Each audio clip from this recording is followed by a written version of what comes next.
Olá, boa noite. Estamos dando início a mais um Forças do Brasil, desse dia.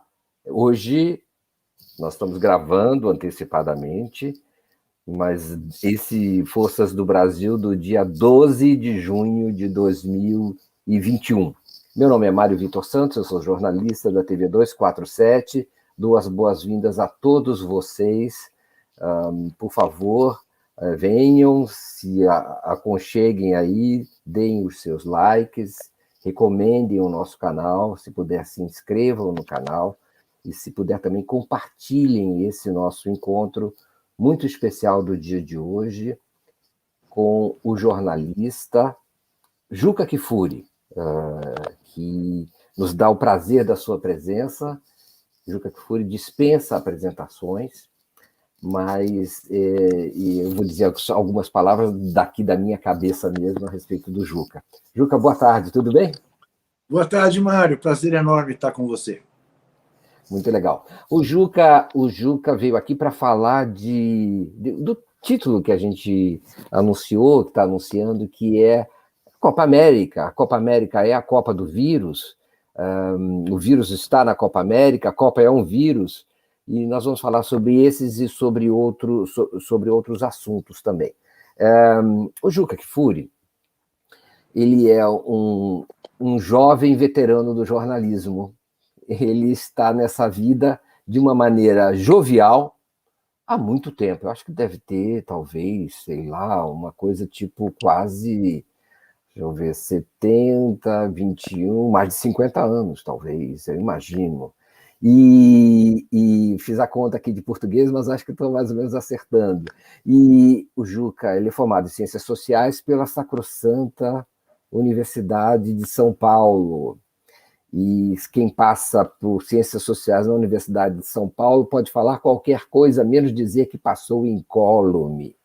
Então, ele tem uma larga trajetória uma espécie de atividade como intelectual público e como jornalista, como ativista, enfim, como um cidadão.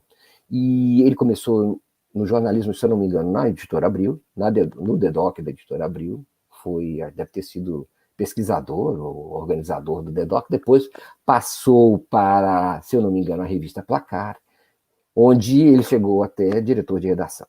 Não é? Fez uma trajetória histórica lá, depois ele, se eu não me engano, pulando, deve ter várias coisas aí no meio, ele foi, acho que já em 95, da revista Placar, da revista Playboy. E saiu do futebol para a reportagem, o jornalismo e a coisa masculina, feminina, nessa relação complexa do masculino com o feminino, na revista Playboy. Nem sei o que é feito da Playboy hoje, e como o mundo mudou. E também fez uma trajetória de muito sucesso na revista Playboy, como diretor de redação daquela publicação. Ali já não era ele tanto assim uma espécie de iniciador ou criador, já era ele uma espécie de revolucionário do jornalismo, né? E depois aí ele já era esse tempo todo, manteve-se como um comentarista, um colunista, um jornalista muito apaixonadamente ligado ao futebol, aos esportes e ao futebol em especial. Não é? Com sua trajetória também ligada ao Corinthians e tudo, sempre uma coisa muito rica, muito peculiar, muito própria.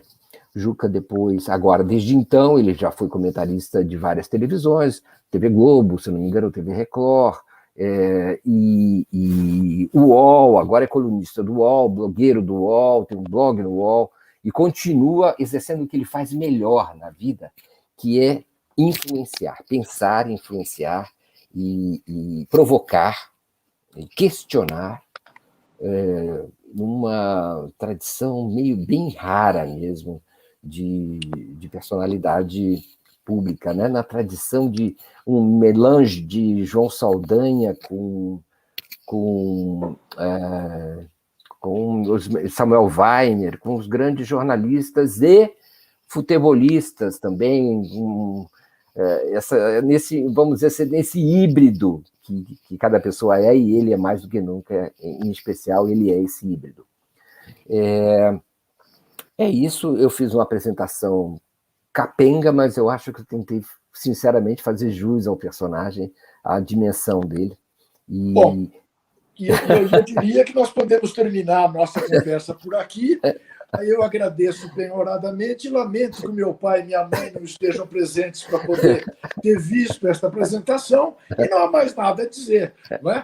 Os nossos amigos do 247 que nos perdoem.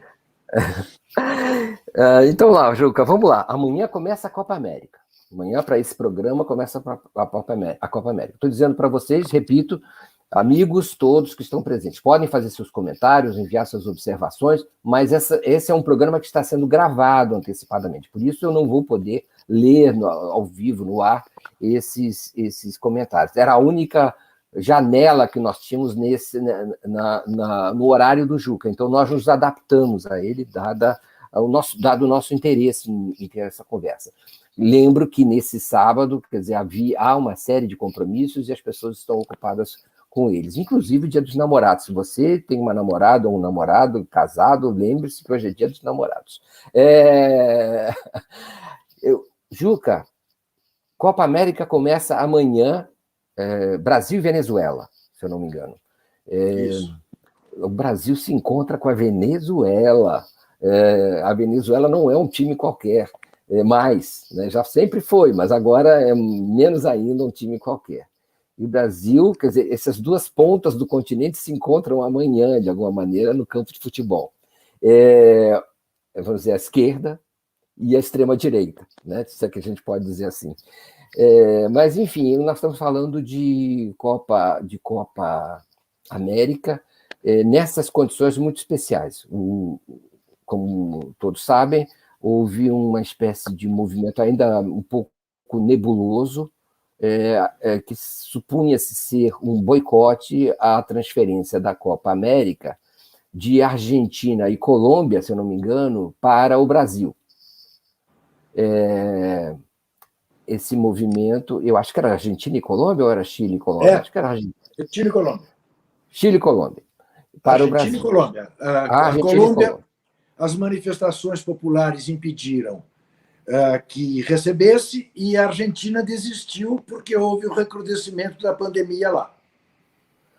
Exato. E aí houve uma consulta da Conmebol à Confederação Brasileira de Futebol e ao governo brasileiro, e rapidamente essa Copa se transferiu para o Brasil, mas houve alguma turbulência que terminou numa espécie de manifesto ou alguma declaração dos jogadores, também nebulosa, também estranha. Parece que houve um desconforto com essa transferência, e o Brasil, os jogadores e o técnico Tite manifestaram de maneira reservada ou cautelosa ou titubeante a sua posição. E nós chegamos a esse ponto aqui. A Copa começa amanhã no Brasil, com essa espécie de, como é que a gente pode dizer, uma espinha de peixe atravessada na garganta, e que nós não sabemos exatamente o que aconteceu. Você tem alguma ideia do que aconteceu, Juca? E aí depois a gente entra nos detalhes de cada personagem dessa pantomima, se é que a gente pode dizer assim. Olha, Mário Vitor, veja bem, o que eu vou te dizer não digo com nenhuma satisfação, com nenhum orgulho profissional, mas apenas em função do fato de, como você sabe, o diabo não é sábio por sabedoria, mas porque é velho. E a experiência desses 51 anos na imprensa me permitiu, desde o início, olhar com muito ceticismo para a possibilidade desse boicote. Eu, em nenhum momento, acreditei nele. Escrevi uma coluna na Folha antes da decisão dos jogadores e do seu manifesto, uma coluna cujo título era Ver para Crer.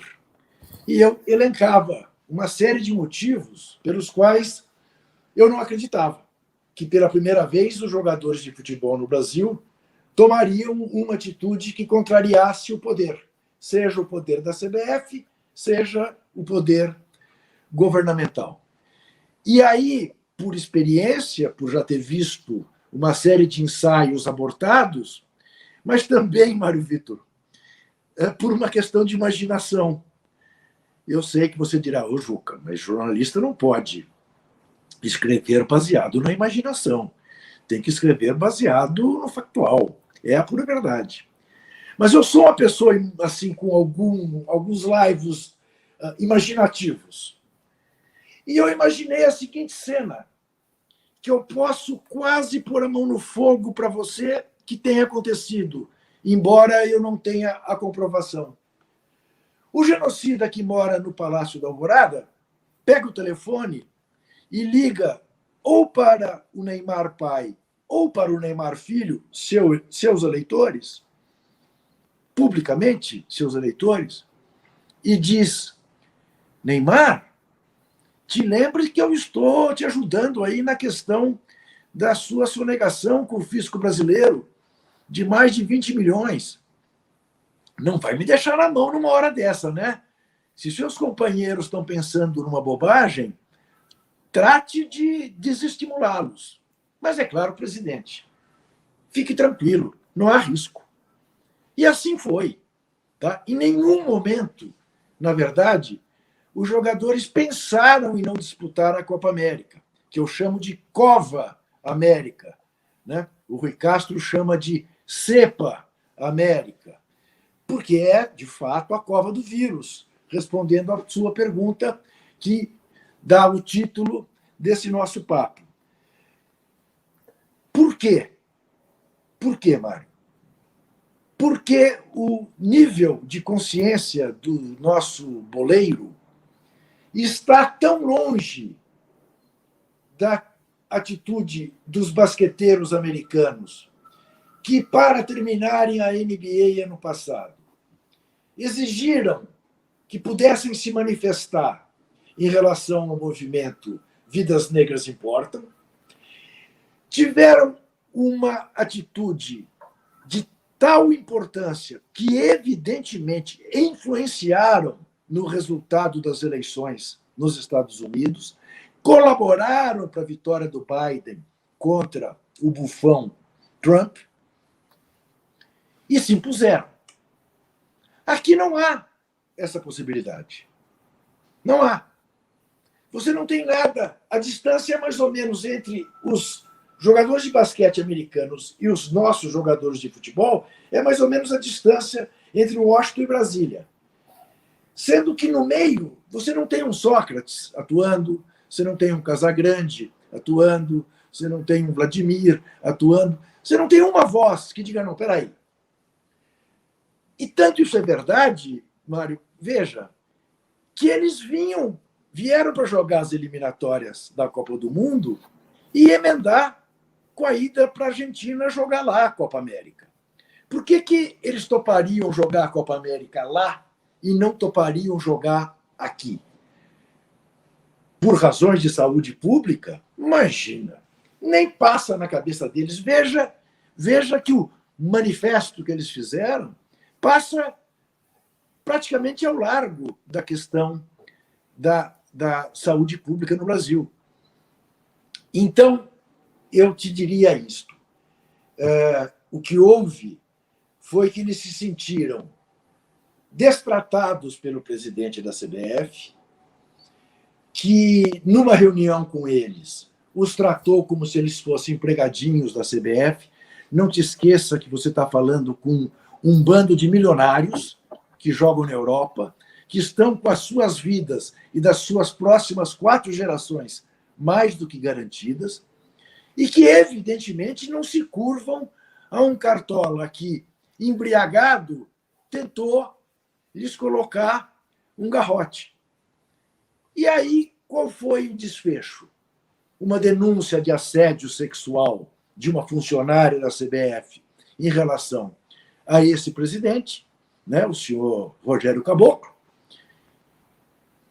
o afastamento dele do cargo e estamos todos combinados. Tentou-se, porque aí sim, boa parte, e até a parte boa da imprensa, tentou, muito na base do desejo e não da informação, transformar o Tite neste citado, que muito me orgulha, João Saldanha, Mário Vitor. E o Tite não tem rigorosamente nada a ver com o João Saldanha. Né? Quer dizer, o Brasil tem experimentado, como você bem sabe, retrocessos de 50 anos, de meio século, né, em todas as áreas. Na política ambiental, na política trabalhista, na ciência, na cultura, onde quer que seja. Né? E agora voltamos também 50 anos no futebol. Por quê? Porque 50 anos atrás, o comunista assumido, João Saldanha, foi ao sorteio da Copa do Mundo do México, para a qual ele havia classificado a seleção brasileira com 6 vitórias nas eliminatórias, e lá distribuiu, na entrevista coletiva que deu, uma lista de prisioneiros políticos no Brasil. Ora, quando ele voltou, ficou muito claro para a ditadura que ele não poderia, que o Brasil não poderia, aquele Brasil, não poderia correr o risco de vê-lo voltando do México tricampeão do mundo. Porque se antes de ser tricampeão do mundo, ele já distribuía relação de presos políticos no Brasil, imagine o que ele não faria se voltasse tricampeão, como tudo indicava que aconteceria. E como de fato aconteceu, mas não mais sob o comando dele. O Tite não tem nada a ver com isso. O Tite é daqueles que dizem a rematada bobagem que futebol e política não se misturam. Mas passou a ser chamado de comunista pelos bolsominions. E alegou-se, e é verdade, que ele foi com o presidente do Corinthians, numa certa época, levar uma taça ao presidente Lula, que o Corinthians havia vencido. E é verdade que ele foi.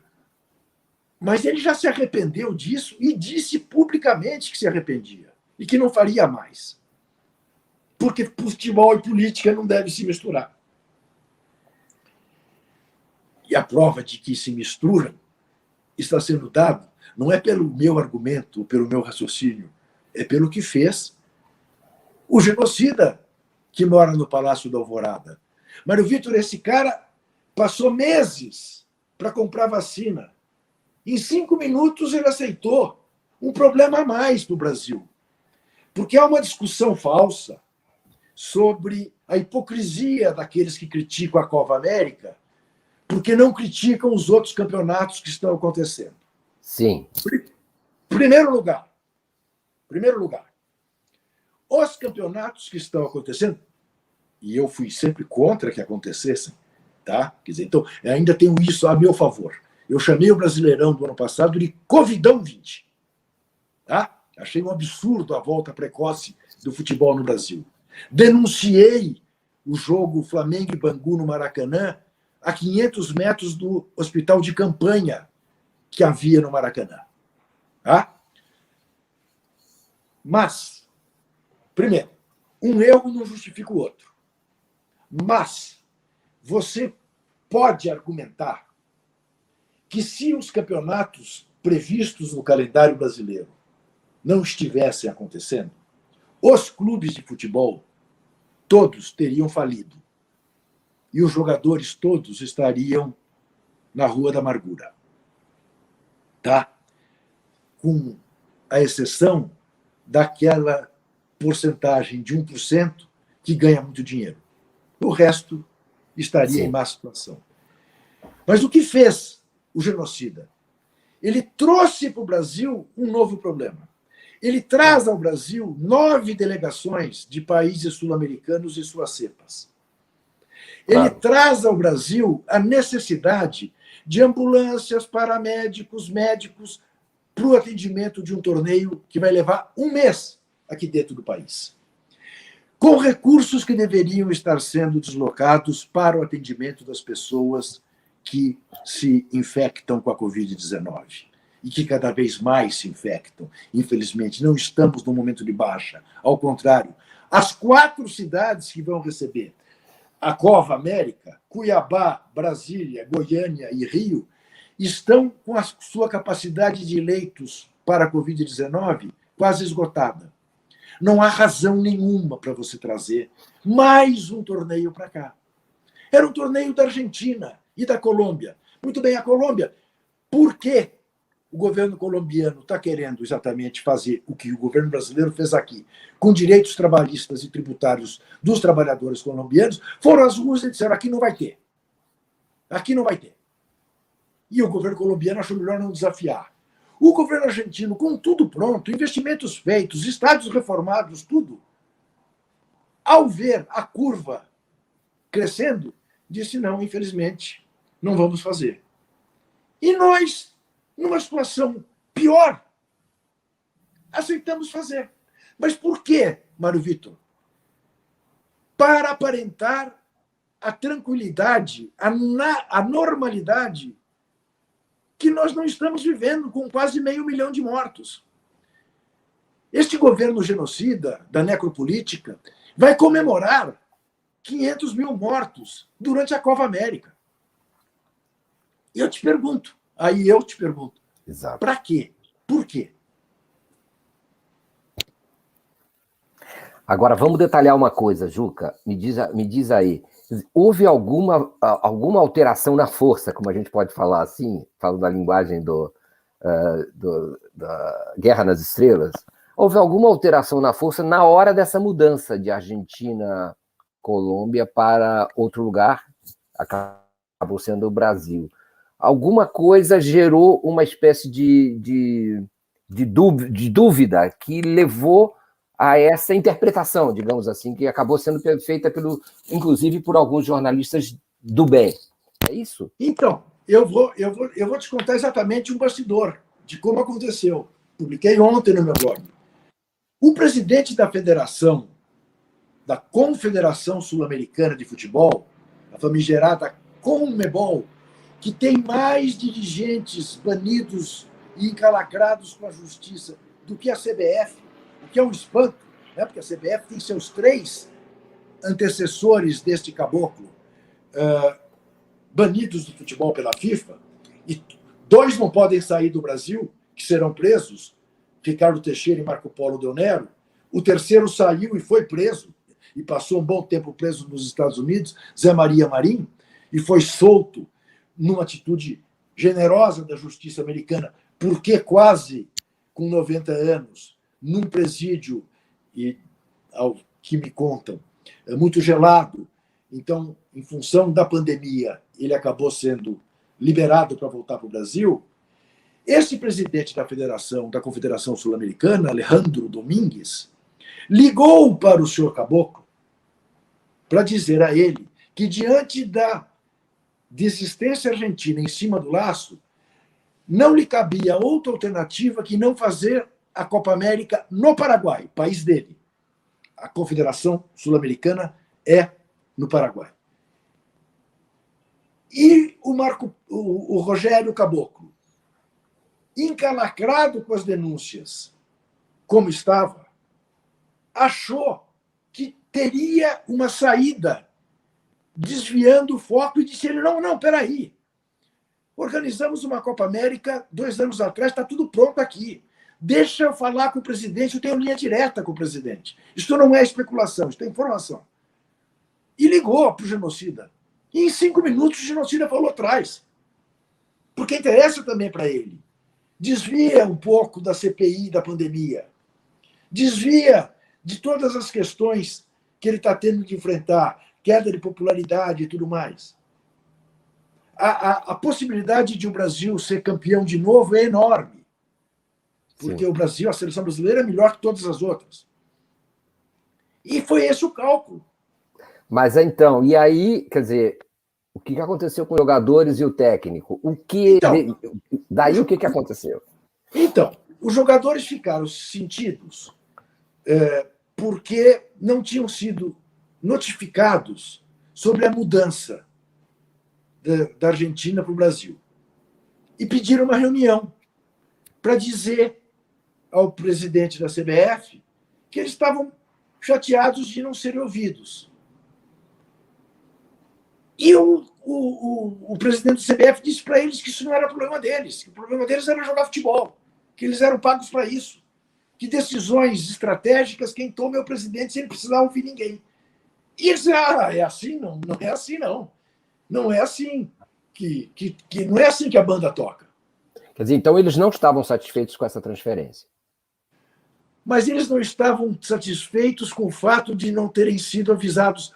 O Mário, o que é melhor para eles? Melhor para eles é jogar aqui do que jogar na Argentina. Sim. Tá certo? Mas Sim. era uma questão apenas moral. Por que não nos comunicou? Por que não nos consultou? A gente gostaria de ser ouvido, presidente. E o presidente disse para eles, não vou ouvir vocês que não preciso.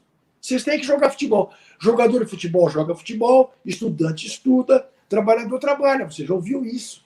Você também viveu a ditadura, sabe que se falava muito disso. Lugar de estudante é na escola, lugar de trabalhador é na fábrica. Não é isso? Jogador de futebol joga futebol. Entendo. Então, houve alguma dúvida aí nesse caminho e a coisa foi interpretada como sendo uma restrição. Isso. Primeiro, uma restrição às questões sanitárias, ao risco, ao aumento da contaminação. Segundo, uma restrição ao Bolsonaro, uma restrição ao governo federal e ao uso que isso podia... Imagina. Mas você sabe que houve essas... Sim, daí se estabelecia, então, vamos dizer, um enquadramento do Tite, do técnico Tite, numa espécie de simpatia e talvez até de outros jogadores, eu não sei, uma simpatia ao Lula, ao PT e à oposição a Bolsonaro.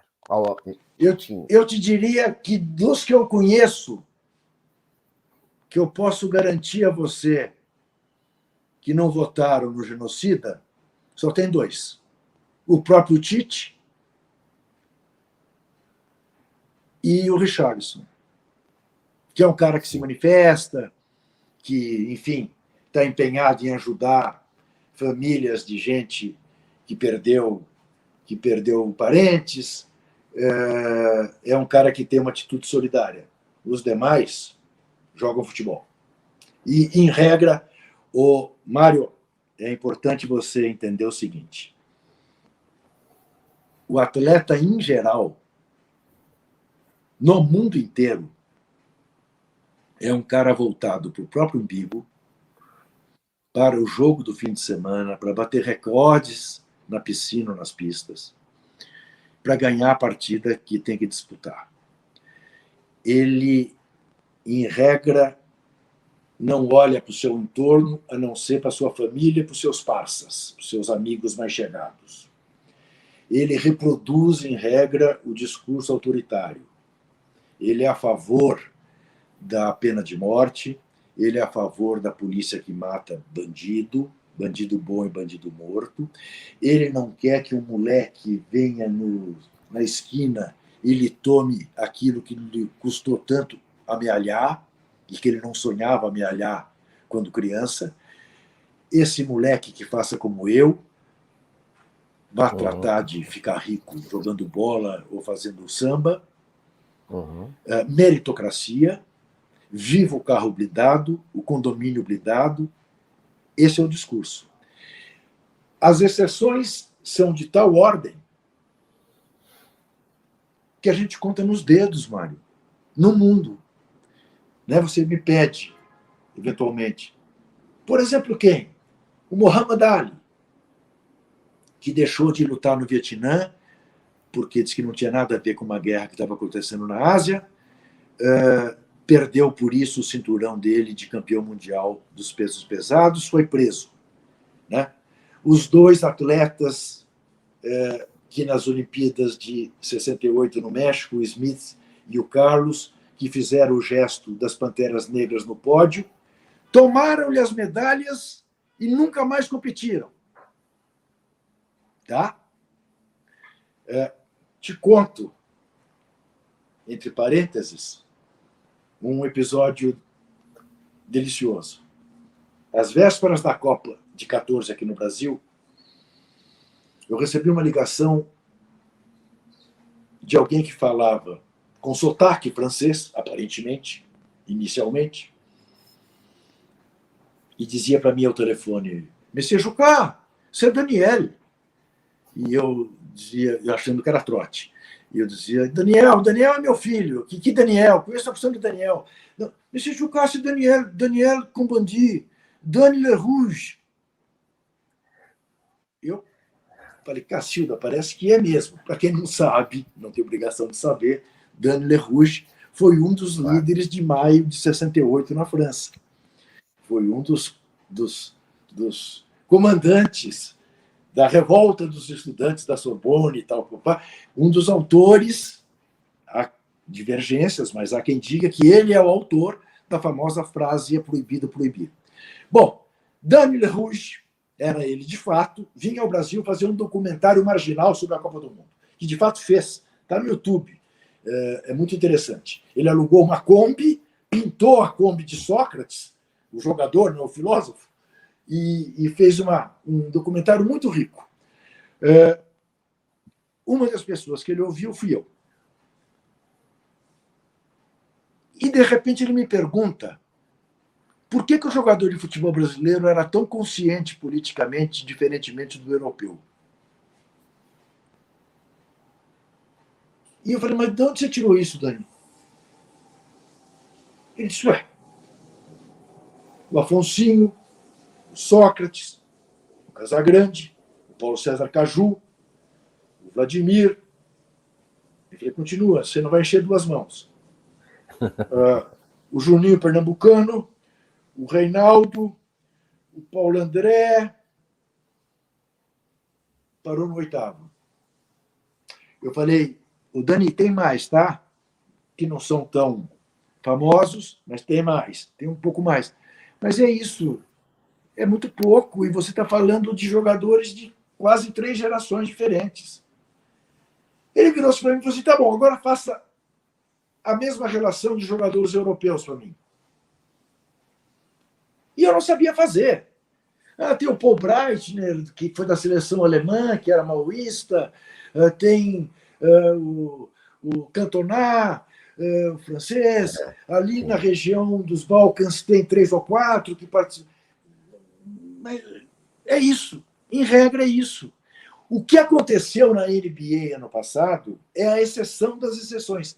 Tomara frutifique. É possível que frutifique. Que ali foi plantada uma semente importante. Lá não será nunca mais igual. E mas, na NFL também teve, né?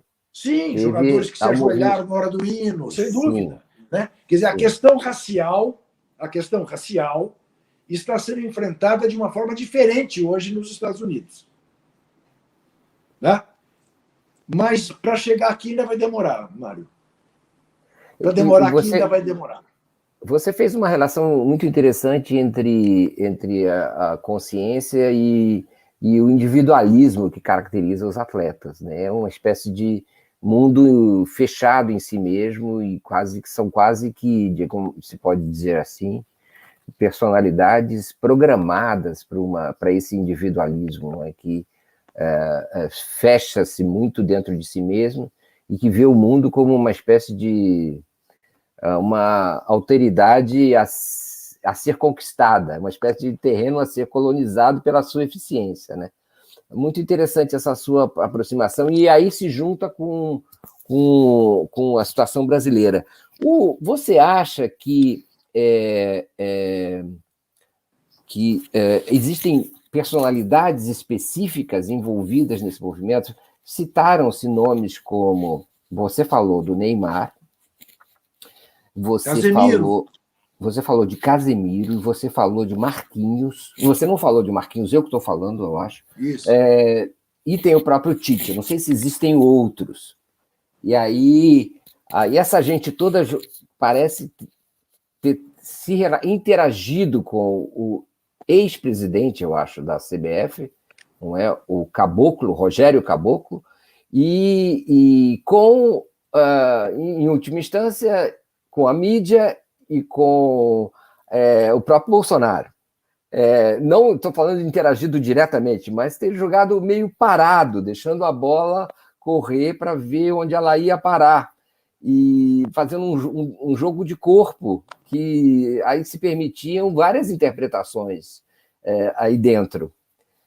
Mas você consegue distinguir nessas personalidades alguma participação específica de cada um deles?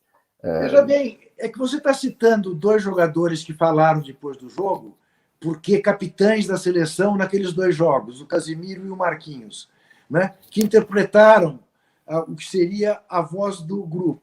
Veja, olhando agora em perspectiva, é até bizarro você decupar a entrevista primeira do Casemiro. A posição dos jogadores é unânime, os jogadores estão muito firmes e todo mundo sabe qual é a posição dos jogadores. Aí o repórter da TV pergunta: não, eu não sei. Não, todo mundo sabe. Posição muito firme.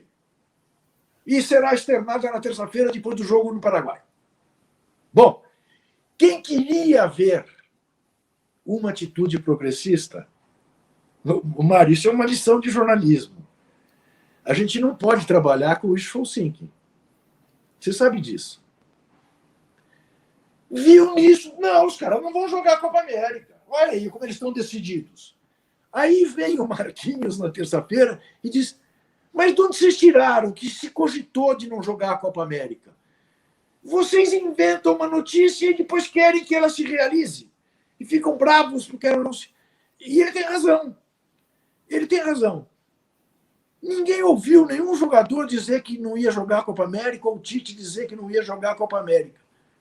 O Tite manifestou que ele estava solidário e não tinha outra atitude a tomar, porque perderia o grupo, como o Caboclo perdeu, se ele não ficasse ao lado dos jogadores, na insatisfação dos jogadores de estarem sendo tratados como marionetes do Caboclo. Aliás, eu quero te lembrar, você se lembra daquele personagem que o Enfio inventou, o Caboclo Mamador, que enterrava mortos-vivos no cemitério, o pessoal que apoiava a ditadura da área de cultura. Lembra disso? Lembro.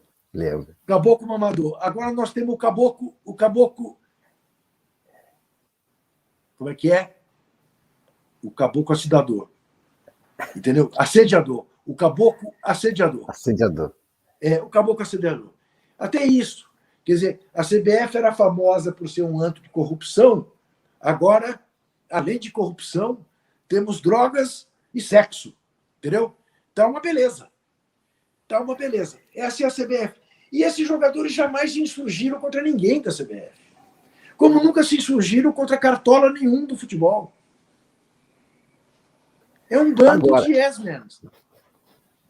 É o que são. Agora, me diga uma coisa. Nessa hipótese,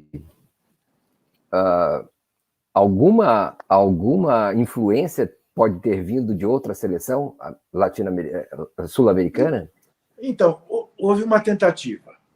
O Agüero, que é um jogador importante da Argentina, e o Luis Suárez, que é um jogador importante do Uruguai, se juntaram à voz de um ex-goleiro paraguaio, que é um dos principais denunciadores da corrupção na Conmebol, o goleiro Chilavert. Lembra-se dele? Chilavert era meio rival do Rogério Ceni em cobrança de faltas e pênaltis. O Chilavert fez uma pregação pelo boicote. O Agüero e o Suárez disseram que melhor seria não vir ao Brasil. Mas foram vozes isoladas e vão vindo. Estão chegando aí para jogar a Copa América. O Messi se manteve na mesma... Na mesma. O Messi também você nunca viu se manifestar politicamente. Então houve uma espécie de ruído vindo do Sul, do Mercosul, digamos assim. Teve um certo ruído. É possível que aqui tenhamos eu estou aqui tentando fazer um esforço, Mário, para minha mulher entender que eu queria que acendesse luz aqui, mas ela não entendeu. Eu vou acender a luz. Um instante. Tá bom, pode ficar à vontade, claro. Estamos conversando com o Juca Kfouri. Se você está acompanhando esse nosso encontro, pode apoiar o 247 pela chave pix@brasil247.com.br. Pode apoiar de diversas formas, enviar um super sticker ou da forma que achar melhor, um like, um compartilhamento, fiquem à vontade, por favor. O Juca estava falando dos ruídos do Sul. Então, mas são ruídos fracos. Não afasto a hipótese de algum deles dar uma entrevista mais forte aqui no Brasil. Dizer que vem a contragosto e tudo mais. Mas isso mesmo, de alguma maneira, me surpreenderá. De alguma maneira. Porque não é, infelizmente, o habitual do mundo do futebol. Não é. Mário, lembre-se, é tão recente, o que houve com essa menina Carol do vôlei, que ao fim de uma entrevista soltou um fora Bolsonaro. Essa menina foi julgada no Tribunal de Justiça Desportiva. Foi admoestada pela declaração. A grita da sociedade foi de tal ordem e ela foi tão firme ao dizer que, se mantida a advertência pelo Tribunal Superior do Esporte, ela iria para a Corte Internacional, que eles recuaram e tiraram a advertência. Por quê? Porque a Corte Internacional, à luz do que houve na NBA, está reformulando o seu código, que é taxativo no que diz respeito a manifestações políticas. Proibição taxativa de declarações políticas ou religiosas. Agora, veja você vê jogador de futebol fazer gol, olhar para o céu, agradecer a Deus, levantar a camiseta, Jesus salva, 100% Cristo, e não acontece nada. Nada. Mas uma declaração política pode te dar problemas. Entendeu? E são todas ilegais, né? Porque essas proibições da justiça desportiva ou dos órgãos desportivos violam a liberdades constitucionais de expressão, claro, de manifestação, não claro, é? Que são pétreas em todas as constituições. Então, claro. São uma espécie de estados de exceção. Nenhuma dessas questões resiste a que um atleta entre na justiça esportiva, entre na justiça comum. Nenhuma delas. Todas serão derrubadas. Como as questões trabalhistas também. Entrou na justiça do trabalho, ganha. Porque o mundo do esporte quer ser uma terra de ninguém. Ter uma legislação absolutamente própria, passando por cima de direitos milenários do cidadão. Exato. Entendeu? Até, Mário, eu sei isso aí, eu causo às vezes, estupor quando digo, porque acabo sendo mal interpretado, como se eu fosse a favor do doping. É óbvio que eu não sou a favor do doping, mas também não sou a favor da hipocrisia. São raríssimos os atletas que não se dopam. São poucos os que são pegos. Os que são pegos no Brasil e denunciados, se forem à justiça comum, pela legislação antidroga brasileira, condena quem os denunciou. O cara é denunciado por uso de cocaína, por uso de maconha. A legislação antidroga protege socialmente o drogado, o doente, o dependente químico. Uhum.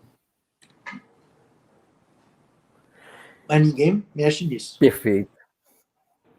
Entendeu? Você esqueceu, Juca, um nome muito importante do futebol e da política. E um atleta que é Dom Diego Armando Maradona, certo? Esse vale por uma seleção inteira, não vale? Veja, sem dúvida nenhuma, o mais mediático dos atletas que eu vi em toda a minha carreira. Mais até do que o Muhammad Ali. Talvez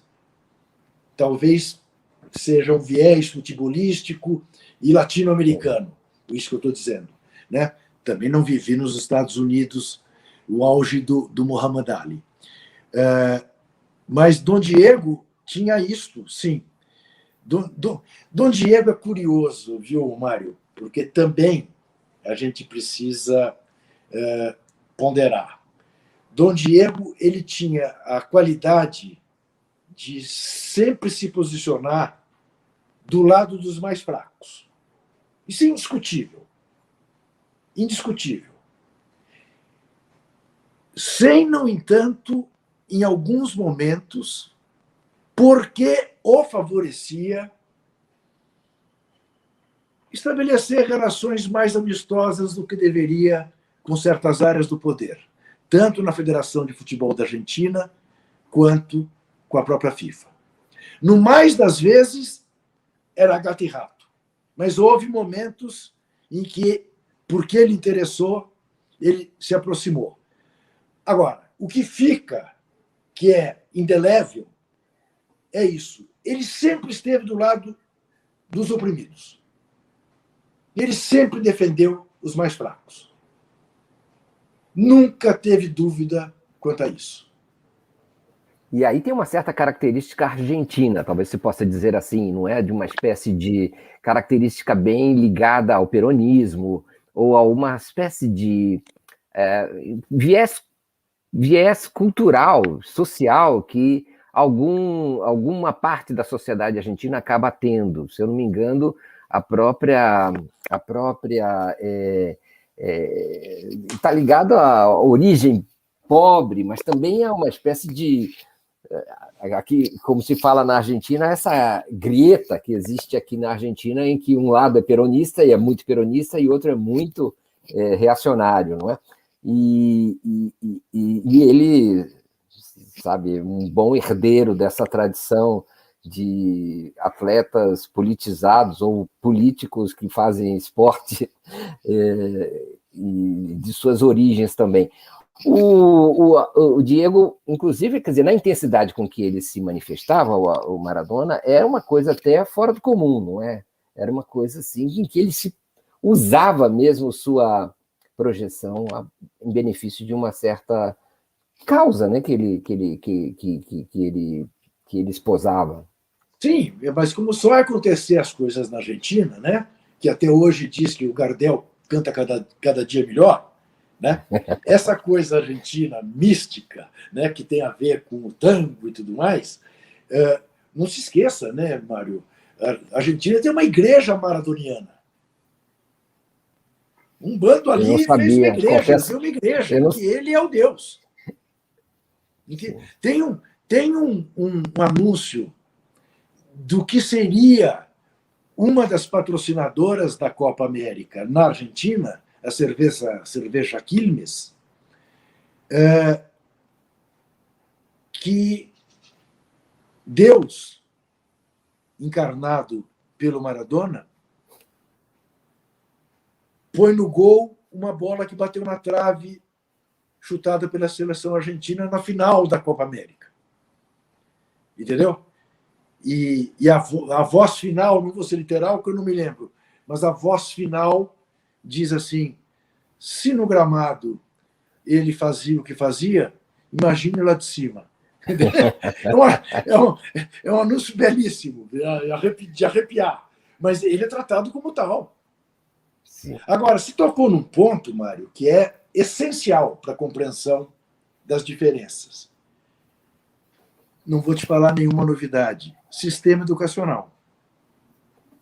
Mário, o jogador argentino que vem jogar Libertadores aqui no Brasil, e não é à toa que os argentinos são muito mais vezes campeões da Libertadores do que os brasileiros.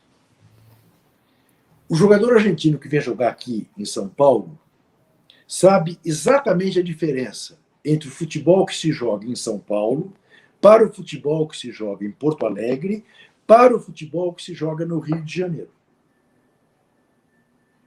Ele sabe perfeitamente que são cidades e culturas futebolísticas diferentes. A de Porto Alegre mais próxima, por razões óbvias, a dele. A de São Paulo, uma coisa mais misturada entre o resultado e o espetáculo. e há no Rio de Janeiro mais voltada para as artes e espetáculos. O jogador brasileiro que sai daqui, do Rio, de São Paulo, de Porto Alegre, para jogar Libertadores, distingue muito mal Montevidéu, de Buenos Aires, de Lima, de Santiago, de Caracas, de Bogotá. É tudo América do Sul. É tudo América do Sul. Não sabe bem o que é Argentina, o que é Uruguai, o que é Equador, o que é Colômbia, o que é Venezuela. Não sabe bem. Isso faz toda a diferença do mundo na hora de jogar futebol, Mário. Porque isso faz diferença também na hora do entendimento de sistemas táticos. Por que os técnicos argentinos brilham na Europa e os brasileiros não? Em regra, porque não são monoglotas. Claro, além de falar espanhol como na Espanha, mas são capazes de falar inglês. São capazes de falar francês. Será porque são técnicos melhores? Também por isso. Mas também por isso, porque também se informam melhor. Porque se informam em outras línguas. Não são os práticos, como nós temos no Brasil. São estudiosos. Mas isso tem a ver com uma exigência do sistema educacional de cada país. Não dá para comparar o sistema educacional uruguaio com o brasileiro, por exemplo. Não dá para comparar. E uma outra coisa, você mencionou de passagem aí, mas vamos descer nisso. Patrocinadores. Você mencionou uma propaganda que você lembrou aí, que, aliás, eu vi, é maravilhosa mesmo, da cerveja Quilmes, se eu não me engano. E é uma coisa que mistura futebol com tango, não é? Tem também uma coisa do tango. Mas parece que 2 grandes patrocinadores da Copa América retiraram seu patrocínio, ou retiraram, não o patrocínio, mas retiraram a menção às suas marcas na propaganda das Copas, com medo de boicote da Copa. O que está acontecendo? Tem coisa aí. O que é isso? Exatamente. Hoje, cada vez mais, por influência das redes, né, você tem essas movimentações, essas mobilizações. Né? Boicotemos a Mastercard, que está patrocinando a Copa América. Boicotemos a Nike, que está patrocinando a cerveja Brahma, que está patrocinando. Então, preferiram o quê? Continuaremos a pagar, mas não poremos a nossa marca. Mário, tem outra situação que você haverá de concordar comigo, que não é forçada de barra minha, mas que nos aproxima política e futebol com os últimos dias brasileiros. Esse rapaz, mal educado, egocêntrico, com a síndrome do Peter Pan, chamado Neymar, tapou a marca da Nike com um emoji, porque está brigando com a Nike. Por quê? Porque uma funcionária da Nike o denunciou por assédio. Tá? Veja que coincidência. O presidente da CBF também tem essa denúncia. Bom, ele tapou o patrocínio, a marca do patrocinador, do principal patrocinador da CBF há muitos anos, né? Desde antes de 2000, e que é o patrocinador que garante a boa parte das mordomias da cartolagem da CBF. O que aconteceu com o Neymar por ter feito isso? Rigorosamente nada. Ninguém na CBF tem coragem de puni-lo. Não dá para fazer uma analogia com o Exército Nacional e o general Pazuello? Claro. Claro. As instituições funcionam quando interessa. É isso. Você falou de Pazuello aí, então, quer dizer, algum prejuízo de imagem a Copa América tem. Ela ser realizada tem, senão essas empresas não se omitiriam de ter sua marca associada ao evento. Não é? E já criou até um problema para quem não saiu da patrocínio do evento. porque ficam sendo, vamos dizer assim, esses insistentes cúmplices de uma atividade questionável, especialmente ligada, teoricamente, à saúde, ligada ao desempenho do corpo, não é? Nesse momento em que tantos corpos estão sendo penalizados e até extintos, né? A sua vida está sendo extinta. É uma coisa interessante, alguma coisa tem aí, algum prejuízo de imagem tem. Esses todos atletas, como você falou, são empresários, né? Todos esses. Na verdade, você tem uma relação entre empresas aí, não é? Entre a empresa Neymar com a empresa CBF, com a empresa Mastercard, com a empresa Nike, e assim que se trata, são executivos, capitalistas, de certa maneira, né? Não deixam de ser capitalistas, né? Sim. Todos eles tocam unidades de negócios, na verdade. Sim. E esse o jogo, esse o nome do jogo, né? São interesses, né? Veja bem, dentro da chamada indústria do entretenimento, o esporte é a área de atividade mais importante. Dentro do esporte, o futebol tem um peso considerável, muito considerável. E se trata de uma atividade econômica, Mário, que se presta como poucas à lavagem de dinheiro. E por quê? Pela intangibilidade dos preços. Te dou um exemplo. Mesmo quem não está habituado ou não gosta de futebol vai entender. Quanto custa Lionel Messi? Você leigo. Você fala, não, eu sei que ele é considerado o melhor jogador do mundo. Diante do negócio do futebol, vale 200 milhões de euros. Aí eu objeto e digo para você, mas como? O Bale, o Real Madrid pagou 100 milhões de euros. Você acha que o Messi vale só 2 Bales? Ah, não, de fato, você tem razão. 5 Bales, 500 milhões de euros. Ah, 500 milhões de euros. E o Pelé valeria quanto se jogasse hoje? Ah, valeria 2 bilhões de euros. 2 bilhões. Ninguém sabe, na verdade, Mário, quanto custam as coisas. Qualquer coisa que te digam, você tende a engolir. Quanto custa manter uma escuderia como a Ferrari disputando a Fórmula 1? Ah, manter uma Ferrari durante um ano, aí por volta dos 30 milhões de dólares. Como 30 milhões de dólares, amigo? Às vezes, na quinta-feira, no treino, o piloto estupora uma Ferrari no muro. Na sexta-feira, funde o motor. No sábado, bate num guarda-reio. Não sei. Entendeu? E aí, Total. Velho, o céu é o limite. E o que é declarado o que é declarado nem sempre é o que é pago. É claro. Vai saber. O que é pago é o que é pago. O que é declarado é o que está lá. Claro. Então, Vale não é por acaso que você vê, por exemplo, no futebol brasileiro, os clubes todos falidos e os cartolas riquíssimos. Porque são essas transações sobre as quais você não tem a menor condição de controlar. E sobre as quais não há auditoria, não é? Não é formalizado. Não.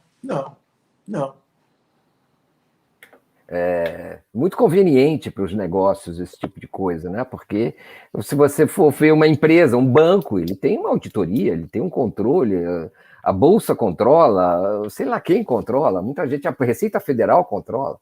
Esses casos aí é realmente complicado. O que eu queria te perguntar é o seguinte, voltando ao veio da nossa conversa, nós estamos conversando, para quem chegou agora, quem chegou depois e precisa de apresentações, nós estamos conversando com o jornalista Juca Kfouri, também apresentador e jornalista da TVT, onde ele tem um programa chamado... Como é que é mesmo o nome do seu programa na TVT? Entrevistas. Entrevistas, exatamente. Juca, me diga uma coisa. Tá bom, então os jogadores declararam no manifesto que não tem política no movimento deles, não é isso? No chamado manifesto. O manifesto menos manifesto que já houve na história dos manifestos do mundo. Não tem política, tá legal. Então, vamos anotar aqui, não tem política no movimento dos jogadores, ou nesse negócio que foi feito aí.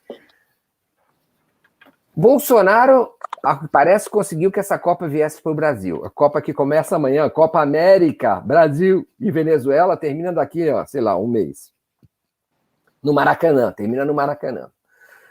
Então não tem política, é isso? Quer dizer, o Bolsonaro autorizou em 20 minutos a vinda da Copa para o Brasil e não tem política. E Bolsonaro não vai receber nada por isso. Bolsonaro não vai ser convidado, não vai ser reconhecido como tendo sido o presidente que trouxe a Copa. Que isso? Bolsonaro está convidado para a abertura da Copa amanhã. Bolsonaro certamente estará na final, caso o Brasil esteja, para reproduzir aquela palhaçada que fez 2 anos atrás, descer ao gramado e receber a taça junto. Como já fez no Palmeiras e fez com a seleção brasileira. A diferença é que agora não tem público. Se bem, e aí anote e me cobre, que eu sou capaz de apostar com você que na final do Maracanã teremos público. Pelo menos para os convidados da Confederação Sul-Americana de Futebol. Como já se fez na Libertadores, quando Palmeiras e Santos decidiram no Maracanã. Tinha lá 7.000 pessoas. Inclusive, né, o então prefeito de São Paulo, Bruno Covas, com seu filho. Não tenha dúvida de que estão encaminhando para que tenha torcida. Mário, essa questão do futebol e da política não se misturarem, essa é das maiores patranhas que alguém pode digerir. Isto aí, na verdade, aqui para os nossos lados, ganhou muita força na época que o João Avelange foi presidente da FIFA. O João Avelange dizia que a FIFA era uma entidade suprapartidária, que ela não estava rigorosamente preocupada com política, que era por isso que a FIFA tinha mais filiados do que a própria ONU, e que ele não tratava de política, tratava de futebol. Só se interessava por futebol. Com o que ele andava de braço dado com os ditadores da África, andava de braço dado com os ditadores da América do Sul, fez uma Copa do Mundo na Argentina sob a ditadura Videla, em que a final foi disputada no Estádio Monumental de Núñez, do River Plate, a 500 metros da famigerada Escola da Marinha, onde se torturava e matava oposicionistas. Por que não me meto em política? Este argumento é o que permite fazer o pior tipo de política. Esta política desumana, esta política que é capaz de conviver com o autoritarismo. E é exatamente o que nós estamos vendo aqui. Exatamente o que nós estamos vendo aqui. Como é que... Sem tirar nem pôr. Claro, você dirá, não, peraí, diferente porque nós não estamos sob uma ditadura, é verdade? É verdade. Mas estamos sob um governo absolutamente autoritário e que, a cada 3 meses, inicia uma escalada golpista. Eu acho que ninguém que tem um mínimo de bom senso duvida disso. Não conseguiu, meses atrás, porque o Queiroz foi preso e está botando as manguinhas de fora de novo. Mentindo desavergonhadamente, até envolvendo o TCU, enfim, e caminhando, não é, para o encantamento das milícias e das PMs, com o exército acocorado, acoelhado, vendo um general participar de um ato político e aceitar o argumento patético de que não era um ato político porque o presidente da República não é filiado a nenhum partido. Essa crise da seleção, ou a não crise da seleção, lembra mesmo o caso do general Pazuello nos dois sentidos, né? Contava-se com uma espécie de reação do Exército à participação do Pazuello naquela manifestação política que não aconteceu, né? A manifestação jamais veio na forma de uma espécie de capitulação, não é? Que mal disfarça a adesão bolsonarista do Exército. E no caso também, agora no caso dos jogadores, contava-se com um manifesto, ou uma recusa, ou um boicote que não existia e talvez jamais tenha existido. Né? São crises semelhantes, mas parece que uma se sucede à outra e sempre parece ter esse ingrediente de uma expectativa não realizada, que também é uma expectativa infundada, dada a situação real dos atores no jogo. Né?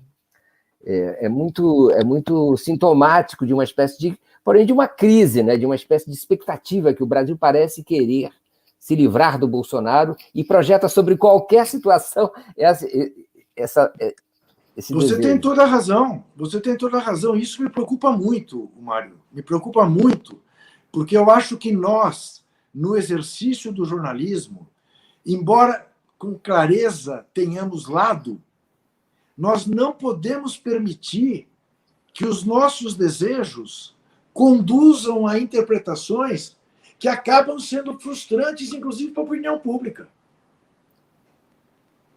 Exato. Entendeu? Por isso te digo e repito, né? Quer dizer, quando eu escrevi Ver para Crer, era esse alerta que eu queria fazer.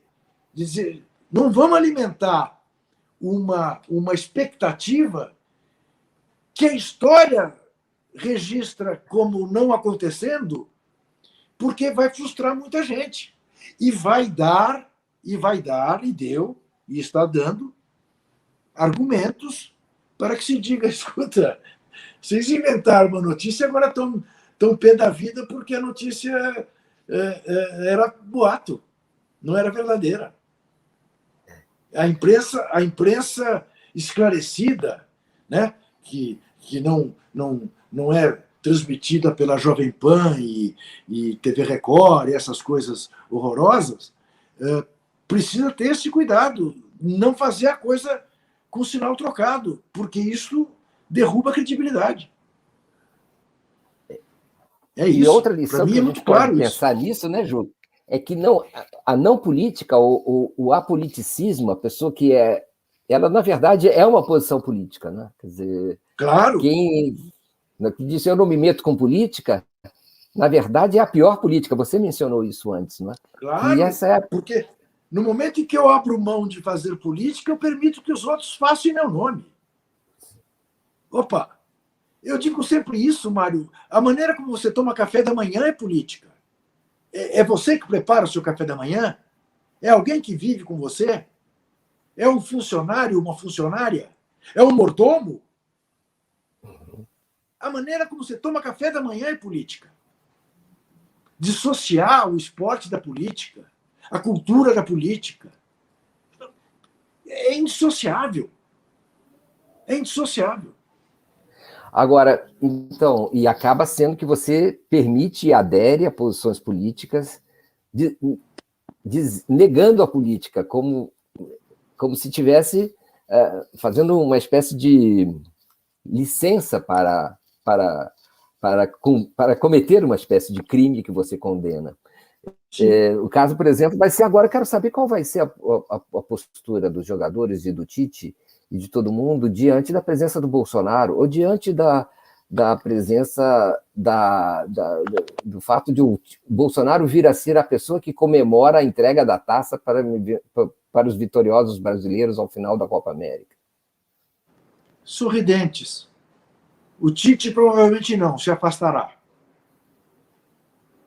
O Richarlison provavelmente se afastará. Os demais estarão sorridentes. O Neymar o abraçará. Já o abraçou. Oh, mas, Mário, é que você não acompanha, evidentemente, futebol com a proximidade que eu acompanho. Houve um episódio ridículo na Copa América passada, quando o Neymar se machucou, o Bolsonaro foi ao vestiário vê-lo. O pai do Neymar foi e o Bolsonaro em seguida. É um negócio de maluco. De maluco. Imagina o Lula fazendo isso. O mundo caía. Agora, me diga uma coisa. Política e futebol, CBF e futebol, federações e futebol. Por que é assim? Eu não me lembro de uma ocasião em que a CBF e as federações tivessem posições melhores, mais, vamos dizer assim, neutras, isentas, ou sempre pareceu um ambiente muito... Eu lembro da década de 70, como é que era? Era o almirante Heleno Nunes. Almirante Heleno Nunes. Almirante Onde a Heleno Arena Nunes. vai mal, um time no Nacional. Era essa a palavra de ordem. O Campeonato Brasileiro chegou a ter 94 clubes, porque a Arena ia mal pra cacete pelo país afora. Então, 94 clubes. Deixa eu lhe dizer uma coisa. Primeiro, a estrutura do futebol brasileiro, a superestrutura do futebol brasileiro, ela copia a ideia original das capitanias hereditárias. São 27 federações estaduais que têm o comando sobre o futebol brasileiro nas eleições para presidente da CBF. Tem o peso do voto de cada federação é 3 e dos clubes é 2. Então, a federação do Piauí ou a paulista, que sequer tem time, você não torce para a Federação Paulista nem para a Federação Piauiense, tem voto, peso maior do que o Flamengo, time de maior torcida do país. Ou do que isso o na Corinthians. CBF, no conselho da CBF, isso? Isso, tá. Para a eleição da CBF. É assim que funciona. No final dos anos 70, começo dos anos 80, tivemos um presidente da CBF que era um homem decente. Um empresário, primeiro presidente da Câmara de Comércio Brasil-China, chamado Julite Coutinho. Era um exportador de móveis e era um homem independente, Delfim Boy, um conservador, mas um homem decente. E ele conseguiu, ele pegou a CBF, o Campeonato Brasileiro, com 90 e tantos clubes, e conseguiu deixar com 40, que já era muito, hoje tem 20. Mas conseguiu fazer essa limpeza. Foi o único presidente de CBF com quem me dei. O único. Mais nenhum. Não me dei com o Jovelange, nem com o Almirante Heleno Nunes, nem com o Otávio Pinto Guimarães e Nabia Bichedi, nem com o Ricardo Teixeira, e nem com o Marim, com o Nero, nem com esse caboclo assediador. Porque todos você tinha que, ao encontrá-los, pedir para alguém tomar conta da sua carteira. Você não podia ir com ela. Então, eu sempre guardei distância, né? Fui processado mais de uma centena de vezes por essa gente, por brincadeiras assim. Eu não podia abrir a boca, eu era fiscalizado. Se eu escrevesse, não estou exagerando, se eu escrevesse que, olha, o Ricardo Teixeira até que ficou uns 50 apresentável, está bonito, ele ia dizer que eu estava sugerindo que ele era homossexual e me processaria. Não tinha jeito. Pelas mínimas coisas. Entendeu? Porque é uma gente que realmente você não traz para casa. É uma gente da pior qualidade, infelizmente. Essa gente cuida do futebol brasileiro. Por isso, o futebol brasileiro hoje é um mero exportador de pé de obra. O futebol brasileiro hoje voltou aos tempos do Brasil colônia, velho. O Brasil exporta matéria-prima. É como se o Disney, em vez de exportar seus filmes, vendesse o Pato Donald. É isso. Sim. Essa imagem já batida, é essa, sem tirar nem pôr. Há jogadores brasileiros, Mário, que você nunca viu jogar no Brasil, que com 17, 18 anos aparece em Alagoas, aparecem em Minas Gerais, aparecem no Mato Grosso, um olheiro internacional vai, leva, e um belo dia você vê jogando o campeonato europeu, você fala, pô, mas esse cara tem nome brasileiro, será português? Eu não conheço. Aí você vai ver, não, é brasileiro. E vários deles, alguns deles pelo menos, são mais ricos que os clubes. E os clubes brasileiros são, vamos dizer assim, depenados por essa estrutura, não é? E que e viram meras chocadeiras de possíveis talentos, não é? Isso. Enquanto vivem a penúria ou dependendo e trocando favores com o Estado, não é? Por meio de perdão de dívidas, empréstimos. Exatamente isso. Exatamente isso. E aí cabe a crítica, inclusive, aos governos do PT, que não foram capazes de mudar esse estado de coisas. Te conto um episódio, também divertido. O Lula teve a generosidade política de assinar como primeira lei dele, em 2002, primeira lei assinada pelo presidente Luiz Inácio Lula da Silva, foi o Estatuto do Torcedor, que, por sua vez, foi a única lei aprovada por unanimidade, por acordo de lideranças, nos 8 anos de FHC. O Lula pegou esta lei e fez questão de ser a primeira lei que ele assinou, numa solenidade no Palácio do Planalto. Gilberto Carvalho, então chefe de gabinete do presidente Lula, me telefonou. Eu tinha participado, de alguma maneira lutado por aquele texto,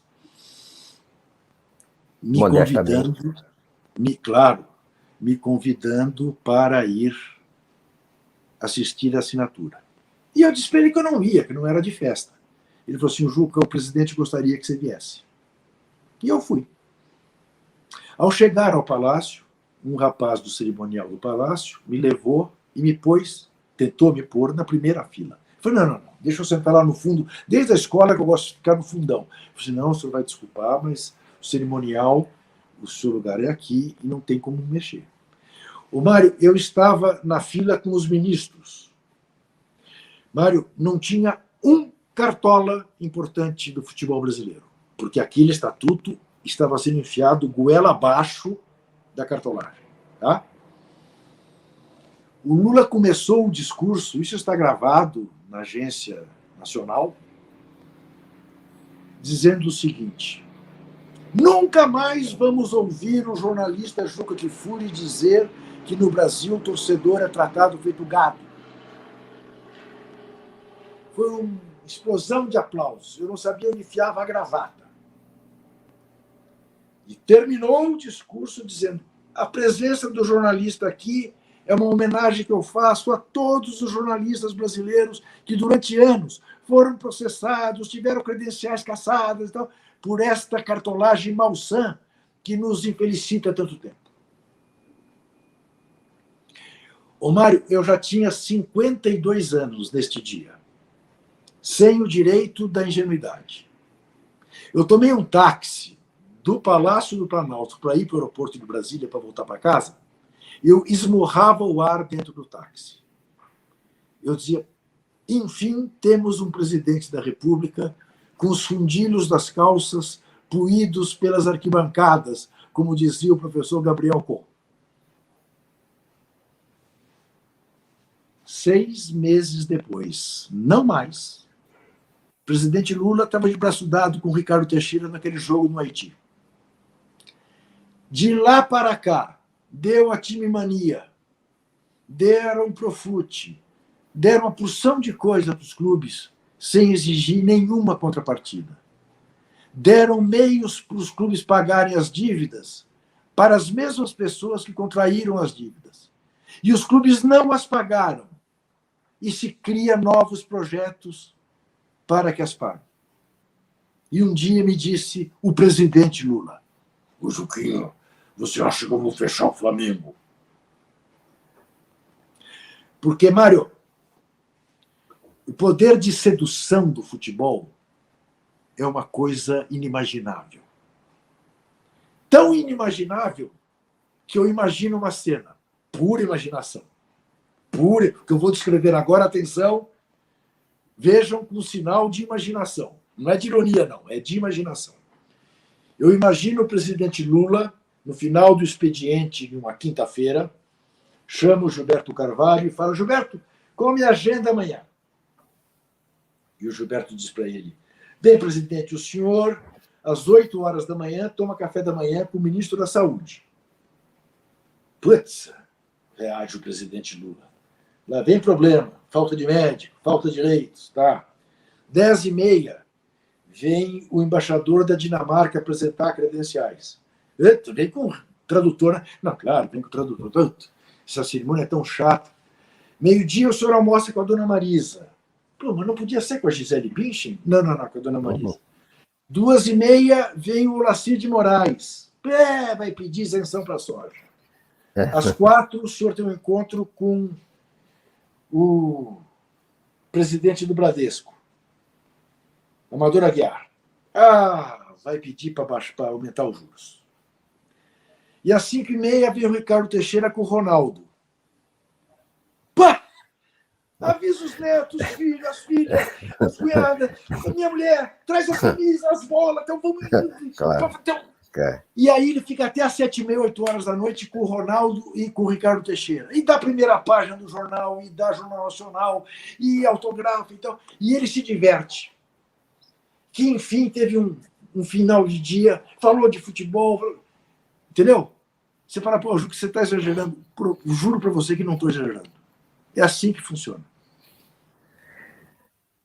Tem uma licença, né, no futebol, né? Uma espécie de oásis que parece envolver essa simbologia toda, não é? Que... Mas você sabe o que é, Mário? É o seguinte, eu já tive essa sensação, mas ao contrário. Um dia eu tive uma discussão feia com o Pelé, por telefone. Eu estava escrevendo a biografia autorizada do Pelé. E nesse dia deixei de escrever porque ele fez um acordo com a cúpula do futebol e eu perguntei para ele. Sempre eu chamei de Rei. Falei: "Rei, como é que você quer que eu escreva esse capítulo, cujo título eu já tenho? O dia em que Edson traiu o Pelé."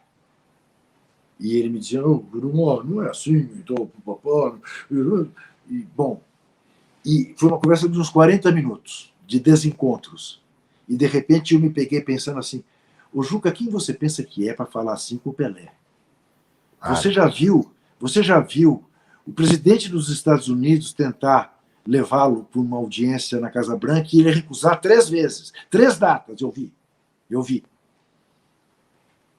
Entendeu? Conversar com o Ronaldo. O mundo quer conversar com o Ronaldo. Porra, eu, presidente da República, o Cartola me leva o Ronaldo na minha sala. E vai ficar lá o tempo que eu quiser conversando com ele. Isso não tem preço. Isso não tem preço. Para alguma coisa vale se eleger presidente do Brasil, entendeu? Em vez de ter que aguentar o Olacir de Moraes ou o Amador Aguiar, conversar com o Ronaldo. Você pensou antes de ter essa conversa com o Pelé? Porque essa era uma conversa muito séria. Era uma conversa sobre ética, né? Você estava dizendo assim: "Olha, eu vou falar a real aqui." Então você sabia que isso estava em jogo, que a biografia estava em jogo numa conversa dessa. Você pensou antes disso? Mas, evidentemente, eu sabia exatamente qual seria o fim dessa conversa, né?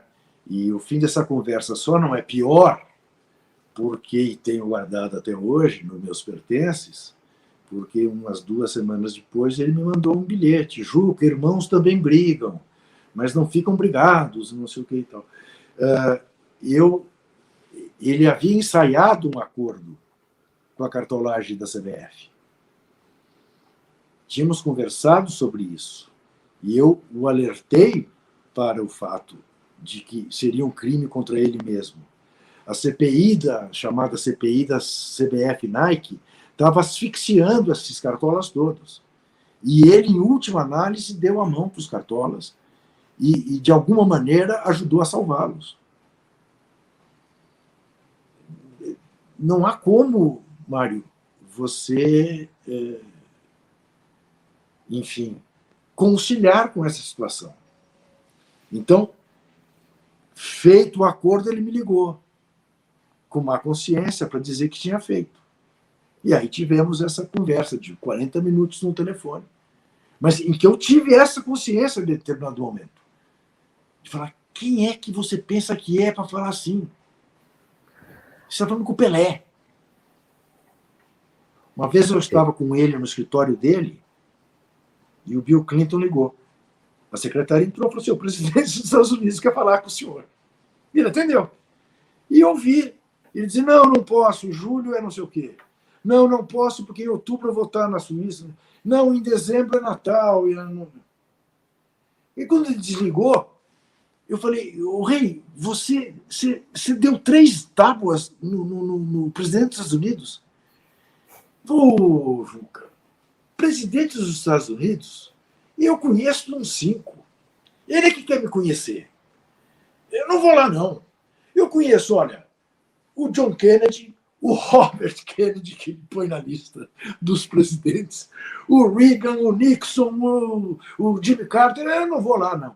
Bom, o resultado final disso foi que o Clinton veio por uma visita ao Brasil, foi à Rocinha, e eles bateram uma bola na Rocinha. Mas ele não foi à Casa Branca. Isso que em julho, o compromisso que ele tinha era na casa dele em Nova York, que ele sempre ia para lá no verão. Quer dizer, podia dar uma esticadinha até Washington. Não foi, para não atrapalhar as férias. Esse mesmo cara, veja você, Mário, esse mesmo cara, um dia me telefona, antes desse desencontro, e diz assim para mim, ele me chamava de Gurumó. Gurumó,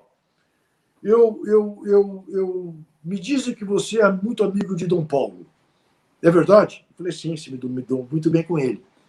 Pois é, você marca uma audiência dele, para mim, com ele, ministro do esporte.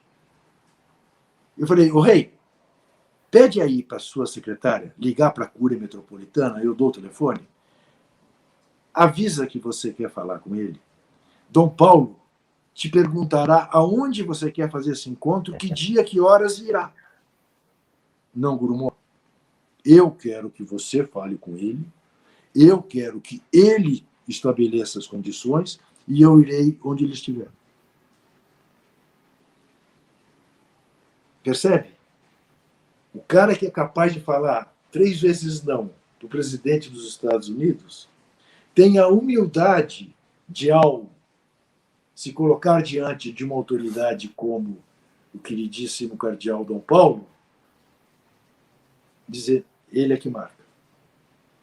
Quer dizer, maravilhoso. Diante de uma personalidade tão complexa, de um relacionamento tão complexo como esse que você agora mostra que tinha com ele, ou tem, como é que fica, como é que foi exatamente? Você chegou e disse, eu não vou escrever essa biografia mais? Como é que foi?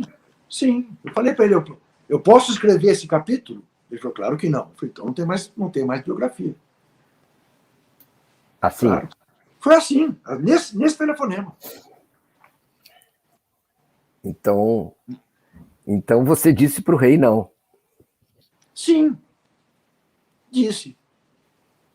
Mas não tinha outra alternativa, Mário. Aí é aquela questão que você conhece tão bem quanto eu. Princípios você não negocia, né? Flexibilidade é uma coisa. Agora, princípios você não negocia. Mas não havia divergência sobre fatos. Os fatos, vocês concordavam em relação aos fatos que você ia contar. Só a divergência era em relação a se você devia ou não devia incluir esses fatos no relato. Exatamente. não podia estar escrevendo uma biografia sobre ele e não relatar o armistício absolutamente estabanado que ele acabava de fazer. E como é óbvio que a história acaba sempre prevalecendo, ou nem sempre, mas, enfim, no caso, prevaleceu para o lado da verdade, este acordo envolvia um calendário quadrienal do futebol brasileiro, que nunca foi posto em prática. Entendo. Hoje, se você perguntar para ele diz para você, eu me arrependo de ter feito aquilo, mas na hora era o correto. Você entendeu? Naquele momento estava certo, mas de fato você tem razão, deu tudo errado. E isso quer dizer que ele bobo não é nada, né? Ele pode ser, Não. Ele pode errar, mas não é bobo. Não, bobos somos nós. Estamos conversando com o jornalista Juca Kfouri, já estamos há quase 1h30 conversando, um papo riquíssimo, e vamos então partir para a parte final do nosso encontro. Eu não sei se eu fiquei satisfeito com a resposta, mas eu acho que ela é mais do que satisfatória, apesar de eu não ter... Por que se junta tantos interesses daninhos em torno do futebol, das federações? Você me explicou, e foi em detalhes, e foi criterioso. E noto que esses interesses daninhos não se registram apenas no Brasil, eles parecem cercar o futebol no mundo. Haja vista o que aconteceu com o último presidente, acho que foi o último presidente da FIFA, não é? E mesmo, não é? Sim, da no nível FIFA, olímpico, do Comitê do Olímpico Barcelona. Mário, veja, eu citei para você os 3 últimos presidentes da CBF. Ricardo Teixeira, Marim, Del Nero. Né? 2 que não podem sair do Brasil, que serão presos. 1 que saiu e foi preso. Não fiz referência ao capo da ICAP, João Avelange, que morreu aos 100 anos, banido do Comitê Olímpico Internacional e da presidência de honra da FIFA, pelo escândalo chamado FIFA Gate. E teve que fazer um acordo com a justiça suíça. Bom, falamos de futebol. Falemos dos esportes ditos olímpicos. Falemos do Comitê Olímpico Brasileiro, dirigido por mais de 2 décadas pelo Sr. Carlos Nussmann. O Sr. Carlos Nussmann conseguiu a proeza de ser o único presidente de um Comitê Olímpico Nacional em toda a história das Olimpíadas modernas, centenária história, a ser também o presidente do comitê organizador da Olimpíada em seu país.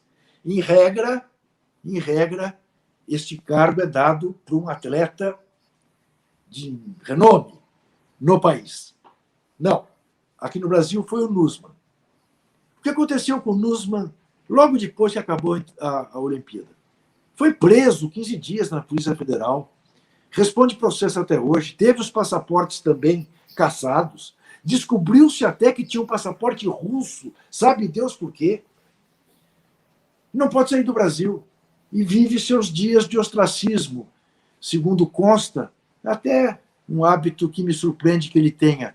Vai a uma livraria famosa lá no Rio de Janeiro, na Barra, todo fim de tarde, e fica lá num café lendo. Comitê Olímpico. Comitê Olímpico que foi durante anos dirigido por um franquista, Sr. Juan Samaranch, que foi pego também vendendo os direitos dos Jogos Olímpicos de Inverno de Salt Lake City. É uma grande... Eu ia usar um termo feio, mas não vou fazer isso. Mas realmente é uma rede de prostituição. Sem dúvida nenhuma. Só mais uma curiosidade, voltando a um ponto atrás, o que foi feito da biografia do Pelé? Aí a modéstia me impede de te dar uma resposta mais assim. Já foram escritas diversas, todas muito ruins. Até hoje não se fez a verdadeira biografia do Pelé. É impressionante. Quase que eu peço para você repetir essa frase, porque, de fato, é muito impressionante que isso tenha acontecido. O seu trabalho está interrompido ou ele nem começou? Não, na verdade, eu não comecei a escrever. Eu já tinha horas gravadas com ele, né? E que, eticamente, eu a ele devolvi. Então, com ele, então, de posse dele. Não sei se ele jogou fora, não sei. Juca, eu queria mudar de pato para ganso agora, para nossa parte. Eu queria tratar da sua biografia agora. Esse que eu não conhecia, eu sei que você já escreveu a respeito, se eu não me engano, no livro Confesso que Perdi, que é o episódio de você ser motorista do Joaquim Câmara Ferreira, o Toledo, da ALN. Você não devia ter nem nascido nessa época, mas, então, enfim, você já era motorista do principal quadro político, talvez, não sei, o militar, da ALN, da Ação Libertadora Nacional, se eu não me engano. Ação Libertadora Nacional, nos anos 60, você não tinha nem nascido, estou brincando, e você, jovem, era o motorista de um quadro clandestino ligado à ala militar da ALN, envolvido também, foi o enviado da ALN para a ação que terminou no sequestro, o famoso sequestro do embaixador americano Charles Elbrick, junto com o MR8. Eu queria que você falasse um pouco disso, o que aconteceu, você foi preso, disse que não chegou a ser torturado. Queria que você falasse desse episódio. E até porque a minha prisão não teve nada a ver, felizmente. Eu sabia porque estava sendo preso, mas os que me prenderam não tinham a menor ideia de por que estavam me prendendo. Então, aí não teve problema. Veja, a vida é assim mesmo, em suas circunstâncias. Né? A minha formação política se deu muito cedo. Meu pai era um democrata, horrorizado com o golpe. Eu tinha 14 anos quando se deu o golpe, não entendia nada de política aos 14 anos, estava mais preocupado com o Corinthians não ser campeão, mas comecei a ver aquela coisa. Me lembro perfeitamente do meu pai no dia em que o Marechal Castelo Branco fez o seu discurso de posse e a minha mãe comentou com ele: nossa, mas é um discurso moderado, parece um militar democrático. E meu pai falou assim: Luísa, isso vai levar mais de 20 anos. Não deu outra, né? Levou 21. Bom, então eu via ali meu pai, procurador de justiça, os colegas dele. Ele era, eu chamava o doutor Hélio Bicudo de tio Hélio. Tal a convivência que existia entre eles. Então, era ali um grupo de promotores de justiça, todos revoltados contra a ditadura e tal. Então, eu fui vendo isso. Depois, eu tinha 3 primos, na verdade 2 primos de sangue, e um porque casou com a minha prima e virou meu compadre. Eu batizei a filhinha deles aos 14 anos aos 14 anos de idade eu batizei a filha deles, a Marta. O João Carlos Kifuri Quartim de Moraes e a Maria Moraes. Ele da VPR, ela da ALN. Marido dela, Norberto Neri, meu compadre queridíssimo, da ALN. Foi morto sob tortura em 1970 aqui no DOI-CODE. É a primeira morte da minha vida. E é um episódio sobre o qual eu prefiro não falar porque fico muito comovido. E aí, veja como são as coisas. E dá a medida, né, Mário, de que não tínhamos a menor chance, né, contra o exército brasileiro. Né? Éramos todos uns românticos, parte de nós muito jovens, sem nenhuma experiência. Aconteceu o seguinte: um belo dia, essa minha prima ia, Maria Moraes, e o Norberto chegaram num almoço de família com um cidadão um pouco mais velho, que nos foi apresentado como um tio do Norberto. O que era verossímil, porque, enfim, o Norberto era casado com a prima, né? Não conhecíamos assim a fundo a família do Norberto. Tivemos lá um almoço com muita gente. Muito. Bom, neste meio tempo eu tinha entrado para a área de apoio da LN. Fazer documentação, falsificar passaporte e levar gente para fora do Brasil. Tirei 3 ou 4.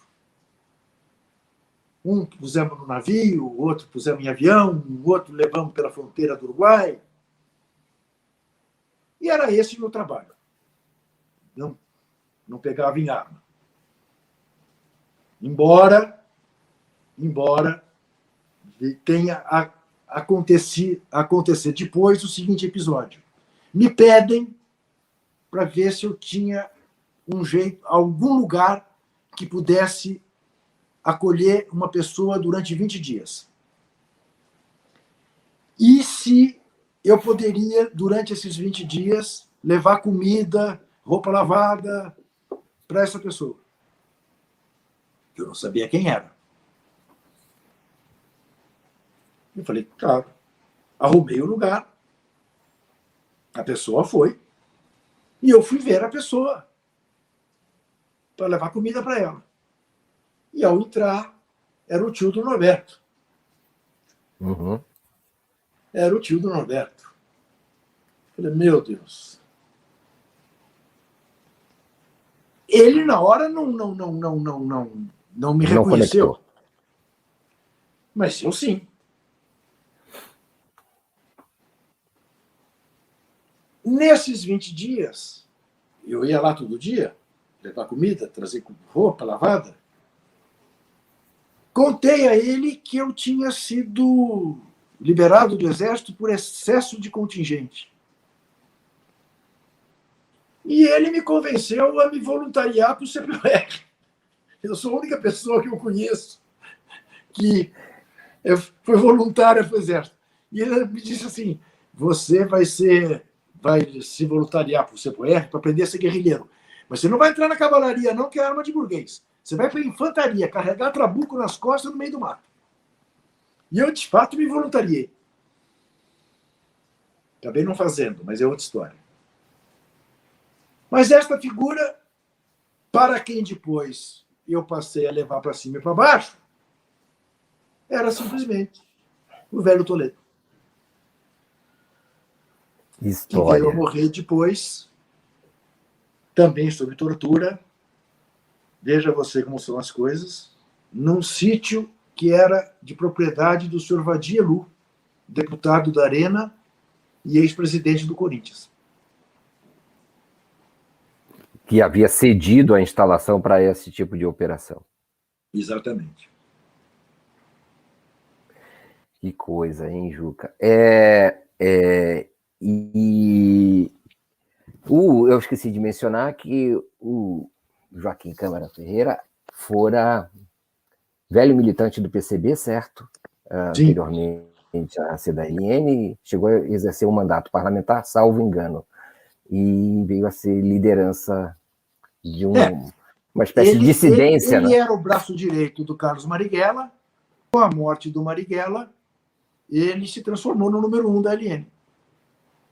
Sim, ele é mostrado com destaque no filme Marighella, do Wagner Moura. Isso.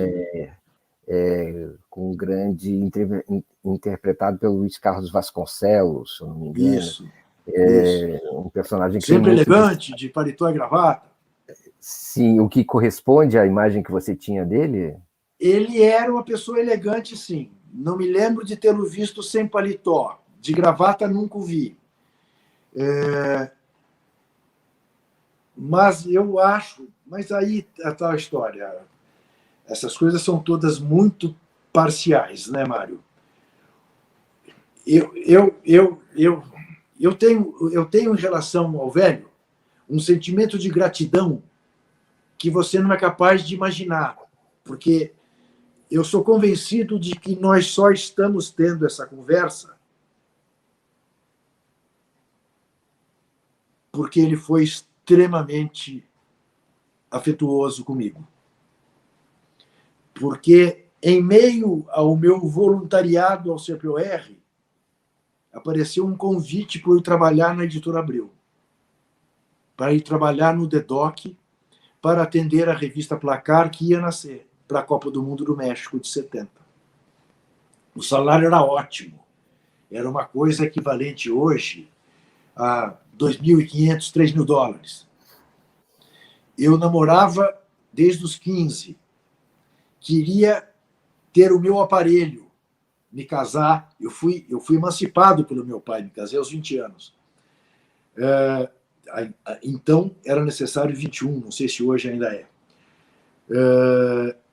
Eu queria ter o meu aparelho, eu morria de medo de ser preso na casa do meu pai. Meu pai era procurador de justiça, imagine você ser preso na casa do doutor procurador. E aí eu fui ao Toledo. Marquei um ponto com ele e disse a ele, dá-se isso assim, assim, assado.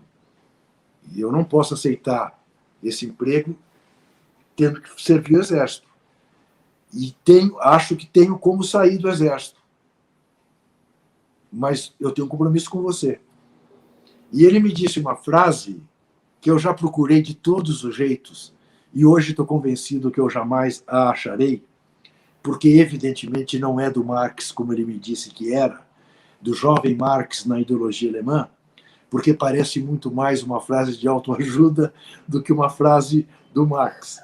Mas ele dizia que na ideologia alemã o Marx tinha uma frase na qual pregava: não queira resolver os problemas do mundo antes de resolver os seus problemas. E ele me disse, vai resolver os seus problemas. E aí, o Mário, vê que país maluco é esse que nós vivemos. Você sabe como é que eu saí do CPOR? Como? Veja bem, eu tinha feito exame físico. Tá, eu era jogador de basquete. Então eu era um atleta.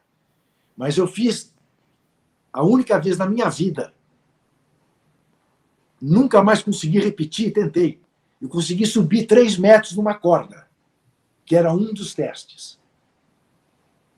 Tal era a minha vontade de fazer a porcaria do CPOR. Bem, eu já tinha cortado o cabelo e tinha tirado medida para farda. Tá? E que tinha mentido, tinha dito que era estudante de economia da USP e não de ciências sociais, porque achava que se dissesse que era de ciências sociais não me aceitariam.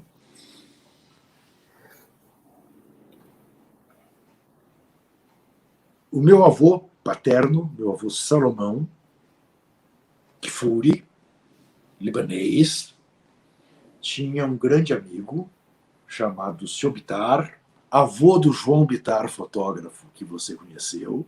Uhum. Seu Bitar era o gerente da Antártica em São Paulo.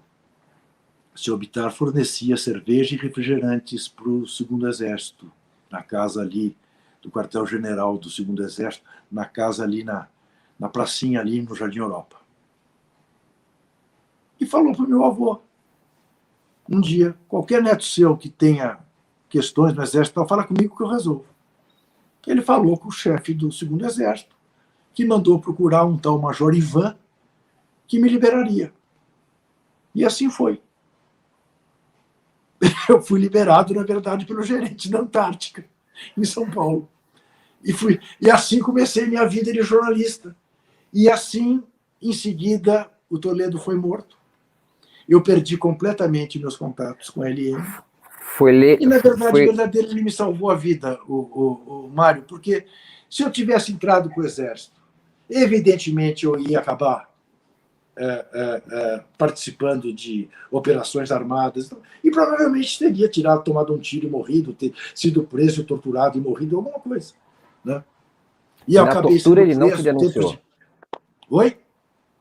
Na tortura ele não te denunciou? Não. Velho Toledo não deve ter denunciado ninguém, ele morreu calado, diz que xingando os caras. Não. Muito bem. Não. Eu fui preso por uma bobagem, por um colega de faculdade que tinha acabado de sair da minha casa, que tinha panfletos no carro, e esperaram, pegaram, perguntaram onde é que ele estava, ele disse, daí entraram na minha casa, viram a biblioteca toda de livros de aluno de ciências sociais e tal, e aí me levaram, a minha mulher e tal. Mas não tem nada a ver com a Helene. Muito bem. Juca Kfouri, chegamos ao final. Amigos, dessa entrevista, dessa conversa sobre inúmeros assuntos. Eu queria te agradecer muito, Juca, por essa sua generosa entrevista a nós e desejar tudo de bom a você e te dar uma boa noite. Você também, Mário Vitor, adorei a conversa. Estamos juntos, você sabe. Vamos que vamos. Desesperar jamais. Tchau, Juca. Obrigado. Tchau, gente. Obrigado, Juca. Tchau, querido. Foi um prazer.